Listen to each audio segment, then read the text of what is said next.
On this, the latest episode in the Set to Screen series, we're here to talk about editing and post-production. As a film editor, I just straight out of the gate want to say this job has been completely different than any other job I've ever done as a film editor. I personally think anything over 1 million feet is a lot, and I think we have about 2.5 million right now, so it's a lot. It's a lot of footage. Well, the importance of editing is to have the audience enter the movie and not come out until the other end and have a great time. I think that's the importance of editing, and if we can achieve that, then we've really done something great. It's too many hours, it's too long, it's too hard. If he did not have a good sense of humor, I would, there's no way. I'd probably strangle him.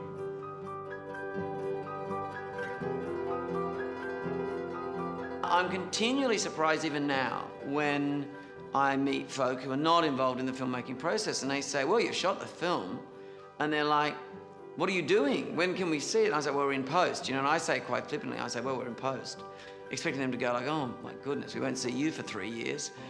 And people are like, oh, what's that? Is that sticking it all together? And I go, my eyes roll back and I go like, yes, it's a lovely place to eat tonight, isn't it? We map out a board every day. We meet every morning. Paul Waters, myself, and Catherine Natman, the producer, and we map out his day and the 5 days to come. And of course it changes 4 times a day and we keep updating it. And we literally block out from 9 in the morning to midnight usually, his day in chunks. And then we walk him around to different rooms. Paul deals with certain bits of it, I deal with other bits of it.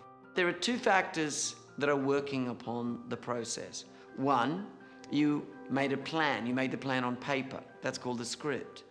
You went out into the wild world and you tried to capture on celluloid that plan. Now you have it all. But the real act of making the movie happens when you bring together all those disparate pieces. The film, how you will use music, the sound, how you will structure it, how you will restructure it, how scenes that you thought would absolutely work don't, how scenes that don't work absolutely do work.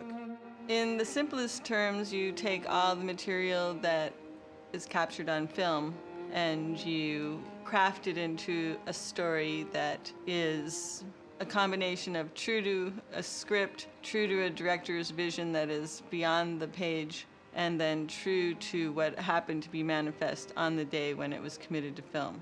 So it's a combination of all those things and putting it in a form that can be taken in by an audience. An editor, I think in the best case scenario, has the potential to be part of a kind of almost a writing collaboration. It's a kind of a creative collaboration. It's not simply just putting images together. That's one of the reasons I do what I do. I like to be a part of that. Probably the best metaphor is it's a birthing process, because the film is being born and it's starting to have its own life and it's starting to breathe and it's starting to live. It's no longer an idea. Gathering the elements, that's what filming is. You're just putting in a basket all of the elements. It's taking on a life, and as it takes on a life, it starts to speak to you. You know, oh, it's too long, it's too short, and so you're in an emotional relationship with this thing that's forming right before you. It is part of Baz's process, if I could be so bold to say so, is that he learns about his movie as he's cutting it. So he will, Doty coined the phrase, it's an iterative process, and as he's cutting the movie and cutting the dialogue and learning the performances and learning what the movie can do, he'll re-examine it and maybe even rewrite parts or reshoot parts or shoot off-screen parts, and it'll change the substance of the movie. There's a road that you go down where, you know, in the roughest, most, I mean, I can remember very, very early internal screenings. The film might be 4 hours long, it might be ill-formed, that someday you sit down and there's a beginning and a middle and an end. It's similar to being a DP in that there is storytelling in it, there's a technical aspect of it, but then there's a very intuitive, creative storytelling part of it. That's probably the most fun about it. The technical part is, you know, has to be done, but having the images that kind of flow over you and feel what will work as you put it together, that's the fun part.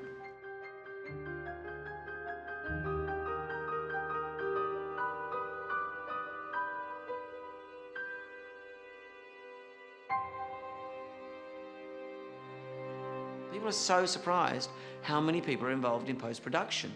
They think it's just you and an editor and a video. You know, the editorial department alone is probably 50 people. Dodi's been on from a year before the movie started, and the movie got so big with so much footage, she brought on Mike McCusker to help out, and how he's been on, it'll be a year. And then Matt Villa and Danny Cooper are additional editors, so there's essentially 4 people editing with Dodi's guidance. My name is Matt Villa, and on the film I actually am a visual effects editor, but for the purpose of these reshoots that are happening now, I'm down on set cutting, which is a very valuable resource for Baz and for the entire crew, not only to have reference here of what was previously shot, because the material we are shooting is slotting into location material.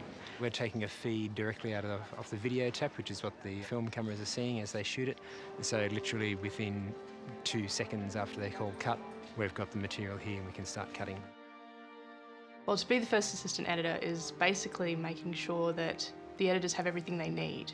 And when you've got as much footage as we've got, we have to service the editors as much as possible, because they've got to find all of this footage that's spread over so many days of shooting and turn it into a movie. We have 6 picture assistant editors, we have 4 visual effects assistant editors, we have 2 music editors on, we have a music supervisor on, we have a supervising sound editor who has 8 people in his group. That's a lot of people. We have so many visual effects on the film, over 1,200 shots, so that we basically have a suite of visual effects editors, about 6 or 7 at the moment. And basically what we do is we manage all the visual effects on the film, make sure all the different elements are brought together, make sure that it's consistent across the film and that you know, you totally believe where you are. You know, the first film I made was called Strictly Ballroom, and it was cut on film. And in those days, I mean, this is 15 years ago, you actually took the film. I mean, you took a thing called, you had the takes bin, and the take was actually a piece of film that you would mold the film. You'd get this, give me this piece, and you'd cut that, and you'd run it through the machine, and you felt the timing of the shot. So the act of working on film was extremely visceral and very, very real, very tactile. I think when we were all cutting on film and we had to actually make all the splices, you might think more about the splice before you made it. Whereas in digital, you can just try things in a very kind of free-form way. By the time of Romeo and Juliet, electronic editing was coming in, and I remember we first started, I think, on what was called a Lightworks, big old electronic machine. We thought it was amazing. We thought it was an amazing thing that you could have more than one cut. More than one cut of a scene than the one you had actually hung up on in your bin.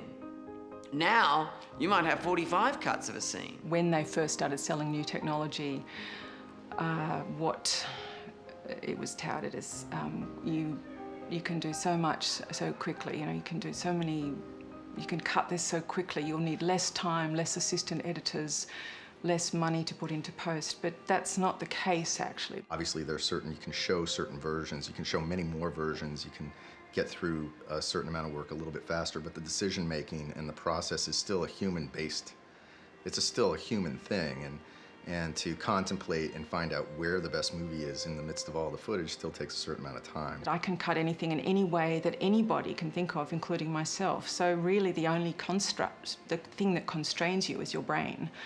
If you can't think of something, then you can't do it. If you can think of something, you can do it. So you can do millions and millions of versions of things. It's just a matter of deciding which is the right one, and that's where the art comes in, I think, is making the decision. Which one do you choose? I didn't grow up being a film buff or being in love with film and thinking forever and a day that I wanted to work in film. I needed a job, I developed the skills, and I put it to work. And through working in film and through seeing the kind of amazing things that happen with juxtaposing images and layering in sound and how all of the pieces, particularly in post-production, come together, I fell in love with film.